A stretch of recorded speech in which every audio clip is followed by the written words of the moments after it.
Welcome, everyone, to the first official episode of Buckeye Sports Breakdown, a show about sports teams from the great state of Ohio. I'm Ahirson Hassan, and thanks for tuning in. We have a lot of big action happening this weekend, and even our quick hits truly have an impact. So, without further ado, let's get to it. In our quick hits for today and this week, in that regards, Brian Hartline, the former wide receivers coach at Ohio State, has now been promoted to the offensive coordinator. Of course, Hartline has developed a lot of great receivers at Ohio State over the years. Chris Olave, Garrett Wilson, Terry McLaurin, just to name a few. Obviously, getting that bump to the offensive coordinator position really helps build the ideal of Ryan Day's offense and that idea and really help out in some of the games this year where Ohio State struggled on offense. Take, for example, against Notre Dame and against Northwestern this past season.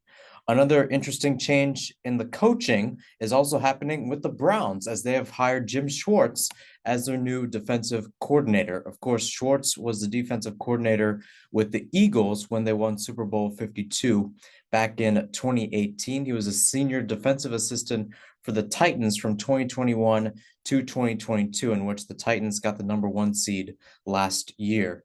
You think about Schwartz's kind of production with the Eagles during his time there, took them from 30th in yards allowed to and 28th in points allowed to 13th and 12th in both of those respective categories.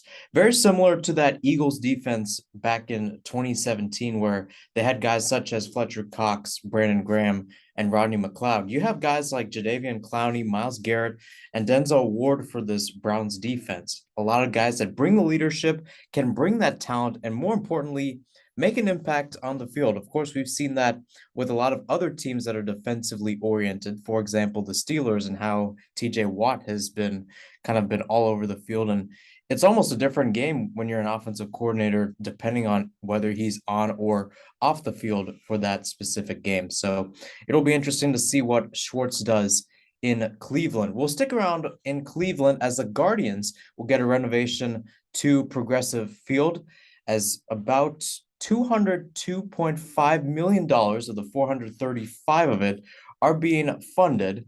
And of course, there's a lot of different discrepancies. Of course, fans probably don't want to pay that much for the stadium, but I do get their plea. And I think for the Guardians, it's a good step forward in the sense that despite only having about a 35,000 seat stadium, they really got sold out. Even their wild card games against the Rays, neither one got sold out. Against the Yankees, it did though. So in a sense, even though the Guardians are 25th in attendance, that is pretty low on the totem pole and very close to the Reds, who I think are either 24th or 26th, I forget. But either way, it would help boost some attendance for the Guardians, who are starting to get something going, especially in the AL Central.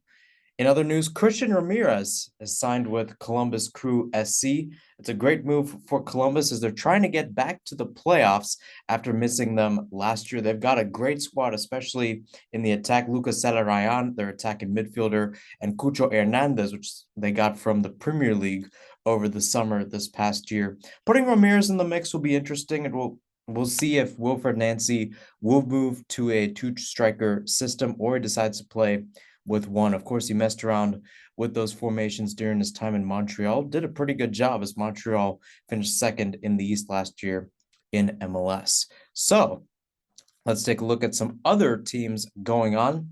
Starting off with Xavier Basketball, coming off a surprise / not surprise loss to DePaul earlier this week. They lost by a point, 73-72 in the greater Chicago area. And as I said, am I surprised? Yes or no? Yes, because it's DePaul.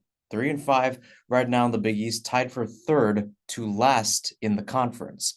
No, in the sense, I kind of saw it coming. Not to be a Debbie Downer here, but you play a close game against Creighton coming down to the final basket. I mean, you think about it, it was within 4 points, I believe, right? Something like that. It was single digits, very close game with Creighton, and it was also the case with Marquette. And even down the stretch in that Marquette game, I watched like the last few minutes. Both teams struggled getting buckets, even in the paint on layups. Speaking of layups, the Muskies went 12 for 29 in that category against DePaul, top 5 in the country, though, when it comes to field goal percentage. I was looking on Twitter, and a lot of people are saying, you know what, just skip the field, and it it's going to be a new day. Saturday is going to show a new day for this squad, and I think I got to agree with them.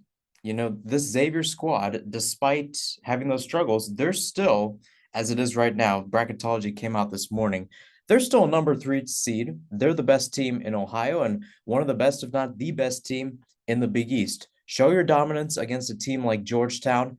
It gives you a little bit of a building block for what should be a monumental game on Wednesday. One of the reasons why I was looking forward to that game against DePaul, and I think it's going to be the case on Wednesday when they go on the road to face UConn, is how can Xavier go on the road? Again, Cintas Center is a raucous place to play at, one of the worst places to play at if you are a road team. I want to see what Xavier can do on the road, especially coming into that game where UConn right now is number 15 and Xavier's number 8. Technically, on paper, Xavier's going to be the favorite. Can they pull off a win like that? Because if they can, it shows, one, they can truly be top dogs in a Big East, a contested Big East this year. Not only that, but also this team has grit to make a run in March Madness. You think about it. 2017, they were a number 11 seed, but they made it all the way to the Elite Eight. The only reason why they lost, well, they were playing Gonzaga, who was a powerhouse that year. 2018, though, as a number 1 seed, they were out in the first weekend. In fact, Florida State got revenge on them, mainly because of that grit and that determination going forward. And I think Xavier might be in a similar category like that this year. I checked bracketology this morning. You could have a potential round of 32 matchup where Xavier is playing Duke. Interestingly enough, that game's in Columbus, so it could be a home game for Xavier. But nonetheless, that's one of those hotly contested matchups that could go either way when you get to that round of 32, even round of 16 matchup in March Madness. Looking at some other teams, how about Ohio State? Ohio State started off the year really good and they had a lot of potential, and people were saying, you know what, this is the year they're going to be back. And, a few weeks ago, they were number 6 in bracketology.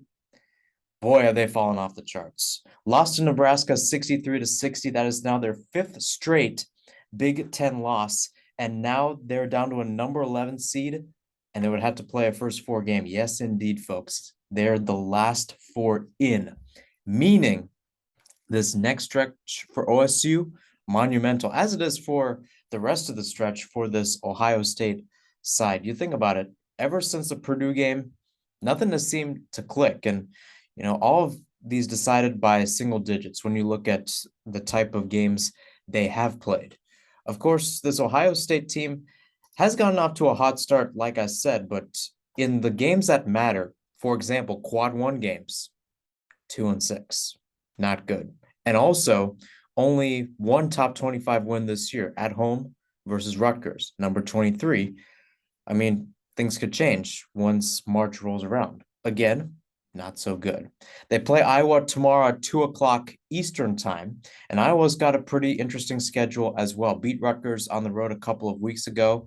Strong at home, had a big win against Michigan earlier this week. And I mean, some of you guys may have seen the play where Iowa was down 79-75. One of their players hits a 3-pointer, gets an and-1, and then causes the game to go to overtime where the Hawkeyes ended up winning. And you think about it, too, from this perspective. I think ever since Tad Matta left that squad, I mean, since that fallout of Tad Matta leaving, we haven't seen Ohio State really be that stalwart team that's going to make it back to March Madness. And earlier on, it was going to be the case. They had an interesting non-conference schedule, although didn't pick up wins against teams such as Duke, North Carolina, and so on. But nonetheless, we're able to show their grit in those games. I don't know about Big Ten, though. They've got to get something going overall. Otherwise, you can kiss the big dance goodbye. And I think Iowa's a good team to show it against as well. A gritty team. I mean, always kind of bringing in some players all around over the field, and you think about it too, Iowa as well, trying to get back to March Madness, trying to get back to that standard, right? A couple of years ago, they were a number 2 seed and then kind of slowly but surely fell off the ranks a little bit in terms of Big Ten. I mean, you think about it, that's how the Big Ten has worked this year. Look at how Michigan has played. I mean, I remember I'm wearing an Arizona State sweatshirt right now. I'm a student here in the desert, and we were making a big deal when Arizona State played Michigan, but in the end, it was just Michigan's talent. It just wasn't as good as Juwan Howard's teams from the past few years. You look at some other games for OSU, one of those being Illinois. Big game for them as well, and a big game for Illinois as well. Played yesterday against Indiana, lost by 15 at home in a raucous environment. And overall, you look at how Illinois has played as well over the past few years, again, trying to get back to that standard overall. Take a look at Illinois' schedule. Like I mentioned, you had that loss to Indiana, pretty shifty team overall. Maybe Ohio State tries to replicate that to try to hopefully get a victory in that regard. You look at Illinois' other games and probably more in line with the opponents Ohio State has played this year. Let's see. Beat Minnesota on the road by 18 points. And then there was another interesting one. Yes, indeed. In Lincoln, Nebraska, beat the Huskers by 26. That too, folks, not too long ago. In fact, it was 10 days ago. So if that says something about how Illinois has played recently, save for the result yesterday, it shows that it's going to be a competitive game. And in that regards, I think you have a team like Ohio State and a team like Illinois trying to claw their way through overall in this interesting Big Ten. I'm trying to pull up the standings here. You look at Ohio State, currently 2-5 overall. Minnesota's the only team worse than them in the conference, 1-6. Interestingly enough, that one win came against Ohio State. Some other interesting battles per se. You also have Iowa, which is currently 4-3. Illinois is 4-4. Even though you have an OSU team that has played well this year, and again, like I said, that non-conference schedule kind of helps out. You need to come out firing on all cylinders in these two games to try to have at least a chance. If you get 2 wins, I think Lenardi's keeping them in. However, if they drop one, I don't know. If they drop one, actually, no, I take that back. If they drop one, only one, I think they have a chance to remain in the bracket, at least from Joe Lenardi's perspective. But if they drop 2, I'm booting them out, honestly. And it's not looking good for Ohio sports as well. Youngstown State would get in, interestingly enough. They would actually be playing Xavier if March Madness were to begin today. UD's also out. So in terms of the shape of how Ohio basketball could be come March Madness, we never know. And even in that regard, it's kind of going from bad to worse. Let's shift now from the NCAA to the NBA and talk about the Cavs a little bit. A big game tonight against the Warriors that tipping off at 7:30 Eastern. And the Warriors coming off an interesting battle. Of course, Steph Curry had a half-court buzzer beater at the end of the first half, but despite the great performances there from the Warriors, they lost to the Celtics 121-118. Of course, the Warriors have kind of been in a speculation per se of what are they. Of course, nowhere close to where they were last year, where they ended up beating the Celtics in 6 during the NBA Finals. But nonetheless, this is a team that can attack and attack well. Steph Curry with 29, Klay Thompson with 24, Jordan Poole with 24 yesterday in that matchup against Boston. ESPN analytics have a 61.6% chance that the Cavs win, and so far it's looking pretty good. Picked up an interesting win, 113-103 over the Pelicans on Monday. Currently 19-4 at home on the year, and that too, Cavs trying to rebound from a loss to the Grizzlies in Memphis on Wednesday. Memphis currently number 2 in the Western Conference.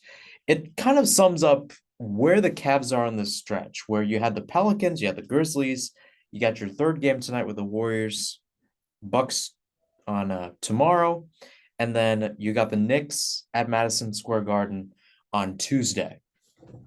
And it kind of shows from the Cavs' perspective where they kind of rank in the Eastern Conference hierarchy per se. There's a 3-game difference between the Cavaliers, who are fifth, and the Heat, who are sixth in the East. That's a 3-game difference. That's pretty big in ways, and we've seen this throughout, but you have 3 games to kind of prove to the NBA that the Cavs are in the top 4 positioned. I mean, the Nets kind of per se did a solid with them. Nets lost to the Suns, actually right here in Phoenix yesterday.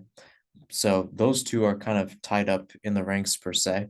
But you have the Celtics, who are 34 and 12. The Bucks and the Sixers, 29 and 16, 4.5 games behind the Celtics. And the Nets and the Cavs, who are 6 games behind. So you're seeing all these tiers kind of build up.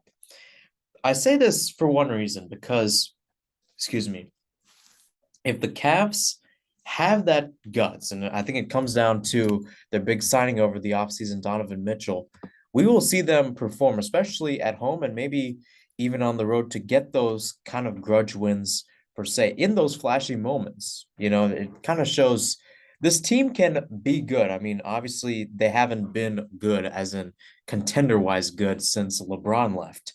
I mean, obviously, you have one of the best players in the world on your squad. That's what's going to happen.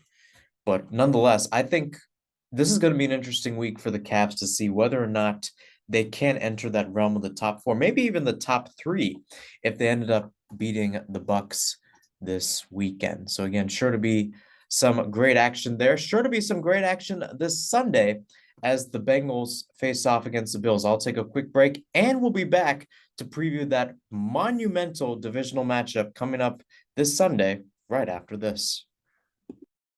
With the right around Huntley, he reaches, oh, that ball's out, that's live! Back the other way, Sam Hubbard! The Cincinnati Kid! Hubbard's got a convoy! Chased by Andrews! At the 30, the 20, he will score! The fumble in the jungle, the Hubbard yard dash, the rumble by the river. It's the play of the game, the play of Super Wildcard Weekend that people will be talking about for a very long time. More than Sam Hubbard, a graduate of Moeller High School in Cincinnati, giving the Bengals the lead against the Ravens Sunday night in their wildcard game. That performance solidified something Cincinnati did not have for a long time: hope and even a little luck from the football gods. I'm Mahirson Hassan, once again back with Buckeye Sports Breakdown, talking about the Bengals, who for the first time in their history are in the divisional round for back-to-back years. More than that, they have picked up a postseason win in back-to-back years. A change of the tide, a change of this new era overall, to continually deny the media moguls that say, you know what, 2021 was a fluke for this team. You got a big question to answer for this weekend in terms of the Bengals. Are the Bengals flukes? Was 2021 a fluke? We're going to find out an answer this Sunday, especially against the Buffalo Bills up at Orchard Park. Let's go back to the luck part of this, because that really carried the Bengals. There was a different sense of atmosphere from the Bengals supporters in that game. Usually in a playoff game, if you win, you win. But obviously with the run, as we saw last year, when you have a team that's just made it back to the Super Bowl, you want to make it back. And more importantly, you knew it wasn't a fluke. The Bengals can surely believe they can play with teams such as the Bills and the Chiefs, who have been stalwarts for a little while longer than the Bengals have overall. And I think when you look back at that, that's, I think, had a little impetus on how the Bengals viewed that game. You had to win, otherwise it seemed like a pretty bad disappointment. And boy, oh boy, Tyler Huntley, give credit to him. He should be getting a lot of smack talk. Of course, a lot of Baltimore people are saying, had Lamar Jackson played, Ravens would have won. Maybe that would have been the case. Maybe it wouldn't. But nonetheless, Huntley played pretty well down the stretch, finding his open men. Of course, dealing with wide receivers who, let's just say, have not been on top of their game for the Ravens this year. Give credit also to J.K. Dobbins for giving a good performance for the Ravens. But overall, I want to go back to that final play too of that game. That Hail Mary where Hundley sends it forward. Not only is he going back, he's putting it up into different coverage. Almost gets caught by Prochet has had he not dropped the ball. That's how close it came. That's how close it came for the Bengals. And you know what? People can say, you know what? It's just football. And maybe it is. I think it's something special because in the Marvin Lewis era, even before Marvin Lewis, I don't know if Cincinnati would have won that game because of the type of grit, but I think of just the mentality of this team. And maybe you know what? Like I said, the football gods, they love Joe Burrow and crew and want to see a great rematch with the Bengals and Bills. Hopefully, we're going to be playing a full 60 minutes this time. Of course, going back to that Hubbard fumble overall, I was wondering where it ranked in terms of Great Ohio plays. Of course, there's the Bengals type and then Ohio in general, which is such a vast corporation, knowing the amount of teams that we cover on this program. And many of you guys listen and watch to day in and day out. But I'd have to say it's up there. Top three, especially in Bengals plays over the past 10 years. And I think you look at Von Bell's interception in the Chiefs game, even Evan McPherson's field goal, just to punctuate that win overall. Jermaine Pratt's interception against the Raiders, and in many people's opinion, even mine, that game might have been, I think, more monumental and emotional than, say, that AFC Championship against the Chiefs or that divisional against the Titans, just to break the curse overall in Cincinnati Bengals history. I mean, going into that game, how much was it? I think it was about 31 years, I want to say. Yeah, 31 years since the last time the Bengals had won a playoff game. They were able to break that streak overall. So, of course, a lot of interesting plays. I would only say the only monumental one over the past few years is LeBron's block in Game 7 of the NBA Finals. But that's just my opinion. Of course, you guys can discuss it at your own will. But hey, let's take a look at this Bengals versus Bills matchup. Of course, we've seen the Bengals and the Chiefs face off. We faced off against them face 3 times. That is, the Bengals have faced off against the Chiefs 3 times. Haven't seen that interesting look against the Bills. And of course, we've had this brotherly love between the two cities. Of course, back in 2017, when Andy Dalton had that touchdown to Tyler Boyd, sending the Bills to the playoffs over the Baltimore Ravens, who the Bengals were facing that given day. And then it's even more brotherhood from the type of outpour and the type of support from the Bengals and throughout the NFL community with the Damar Hamlin incident. Overall, though, the Bengals and Bill, I mean, there's a sense that whoever wins this game, the other team is going to support them and say, go win the Super Bowl. That's all yours. You're a great team. But at the same time, you have two teams that don't like the Chiefs, who have kind of been that stalwart team in the AFC, and say, you know what? We want to get back.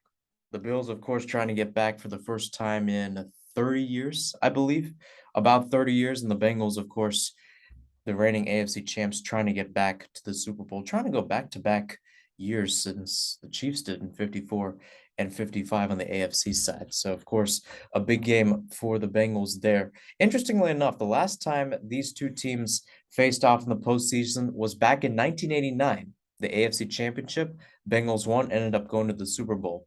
Interestingly enough, after that, I believe, didn't we have that stretch for a while where we had the Bills making it to Super Bowl after Super Bowl after Super Bowl? It seemed like it for a while. I believe that was back in 1990. Again, I'd have to check it, but very much the case where after Jim Kelly and the Bills lose to the Bengals at Riverfront Stadium, they ended up making that run, going to 4 consecutive Super Bowls overall. So I'd have to look that up. But again, it's a very interesting tab overall. Looking at some other interesting points, what about the quarterback hierarchy? Just looking at how you have Josh Allen and Joe Burrow. And again, there's different people who say, you know what, one is better than the other beyond the results on the field. I could even say it myself. I'll be devil's advocate for the Bills and say, you know what? I actually took Josh Allen over Joe Burrow in my fantasy draft this year. Ended up helping me out either way. I ended up winning the championship, barely squeaked into the playoffs, but that's a talk for another day. Nonetheless, you have these two different quarterbacks that are kind of eye for eye on either way. Of course, Josh Allen a little bit more of a running quarterback than Burrow is, but both of them with pocket presence, both of them with deep shots, and know how to use a two wide receiver tandem, both star wide receiver tandem to its full effect. Of course, you have the Bills with Gabe Davis, who shows up sometimes during the year, but of course, playoff Gabe Davis always seems to show up, showed up on Sunday against the Dolphins as well. Looking at the results, though, when you look at how these two teams, or pardon me, their two quarterbacks lead these two teams, it seems like the more we push on about who's the better quarterback, the more we push on to say, how do these results matter? And in a sense, this being the full game between Joe Burrow and Josh Allen, the question will become who can make it to their second AFC championship against either Trevor Lawrence or Patrick Mahomes the following Sunday. I think in sense it will decide who is that second quarterback, the second quarterback to the helm for Patrick Mahomes in the AFC, probably even the NFL. I'd say those three, Mahomes, Allen, and Burrow, are your top three quarterbacks for the NFL. And I think that, in sense, kind of plays a role as well in how that game shapes up. People are even saying, too, and I'll address it right now. Some people are saying the winner of this game goes to the Super Bowl. The winner of this game wins the Super Bowl. Valid claims, honestly. Valid claims, in my opinion. If the Bengals lose this game, I'm a Bills fan all the way. I think the Bills are winning the Super Bowl in that regards. But if the Bengals win, they have a good chance to beat the Chiefs once again to make it back here. Of course, not too far from Arizona State at State Farm Stadium in Glendale. Let's take a look at a few keys to the game before I sign off here. Of course, the offensive line not getting any better. Olivia Ray of WLWT reported this morning that Jonah Williams and Alex Kappa will both be out for the game. Of course, Skylar Thompson was pressured a lot in the wildcard game against the Bills. And again, it kind of will decide how these two teams, and especially how Burrow will go about this game. I think one thing that we saw a lot last year in the Bengals run that I think may come back is Joe Burrow's run. Just when the pocket collapses, Burrow's able to escape for something where he goes for 8, 9, potentially picks up a first down with more than 10 yards. And I think in that regards, if the Bengals and especially Burrow can do that, where it doesn't turn into an air attack type game. If the Bengals defense can control Josh Allen's passing a little bit, then it helps out the offense, especially with Burrow, even with Mixon. You think about it with Joe Mixon as well. Try to get something in the screens. Mixon didn't have a good game on the ground, only 3.5 yards per carry. That too, his longest run went for 11. So for the most part, not a good day overall for Joe Mixon. He'll definitely have to get something going. Bills did pretty good against Raheem Mostert and Jeff Wilson. I want to focus on a couple things. You look at the defense. They forced a turnover. I mean, honestly, the defense won the game for the Bengals on Sunday, courtesy of Sam Hubbard and crew. And again, I'd have to give credit. Jermaine Pratt did a pretty good job on the ground. Davis Gaither had an interception. Logan Wilson was the one that caused the fumble, courtesy of Tyler Huntley, before Hubbard ran it back 98 yards to the house for the Bengals. But you have to give credit for the defense. And I think one thing we're going to see out of the Bengals that we haven't seen in a while, especially on the road from the Bengals, is these two wide receiver packages where you have Stephon Diggs and you're going to have Gabe Davis, two guys that can go underneath, two guys that could take deep shots. Of course, Davis went kind of over the middle on some dig routes. I mean, that's how he ended up getting all of those fantasy points and, more importantly, receiving yards and touchdowns in that crazy game against the Chiefs in last year's divisional round. So, of course, that's there. And I think even with the Bengals, hopefully Eli Apple and crew will be back. You have to give credit. I think you look at the two guys the Bengals got in the draft, Dax Hill, Cam Taylor-Britt. Those two will play a big role in how that game goes, especially against those two, Stephon Diggs and Gabe Davis, and trying to patrol the middle overall. Again, you could have Cole Beasley, could be Isaiah McKenzie, could even be Dawson Knox, who ended up having a pretty good day, had a touchdown, could have had a second had it not been for a little bobble by him. Overall, this Bills offense is going to be high flying, and I think the Bengals have got to be ready for it overall. Let's take a look at the offense. And Jordan Poyer might have leaked something to the media earlier this week that Chase is going to be double teamed, and people will say, I mean, I figured, knowing how Jamar Chase has played, had a pretty good day against the Ravens. I believe he went over 100 yards in the game against Baltimore. So again, Jamar is going to play a big role if he can get open if possible, and T. Higgins is going to be on Tre'Davious White. So in ways, of course, T. Higgins ended up not having a good game against the Ravens right after the DeMar Hamlin incident. Not so much against the Ravens in the postseason, although a little bit better. So hopefully maybe T can get something going. That should be an interesting matchup should it happen. T. Higgins on Tre'Davious White, one of the best wide receiver twos in the league against one of the best cornerbacks in the league. It'll be interesting to see how the Bills control those two after only allowing 113 yards total to Tyreek Hill and Jalen Waddle past week. I mean, in my opinion, probably the best wide receiver, the two wide receiver tandem in the league in that regards. That being said, the Bengals have the best wide receiver core period in the league. You've got Tyler Boyd on the other side and Hayden Hurst as well. Hurst had a pretty good day through the middle. He looked pretty good in the first few minutes of the game against Buffalo as well. He was bustling defenders left, right, and center. Tyler Boyd also had a touchdown as well. So it will be interesting if Brian Callahan and the offense decides to pursue that path, similar to how they did. Simple prediction.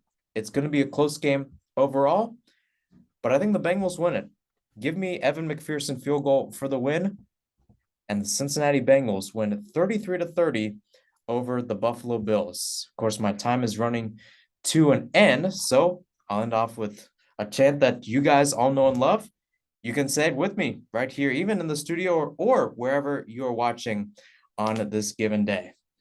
Who dey? Who dey? Who dey think gonna beat them Bengals? Who dey? Who dey? Who dey think gonna beat them Bengals? Nobody. We'll see you next week right here on Buckeye Sports Breakdown. I'm Ahir Hassan. Thanks for tuning in.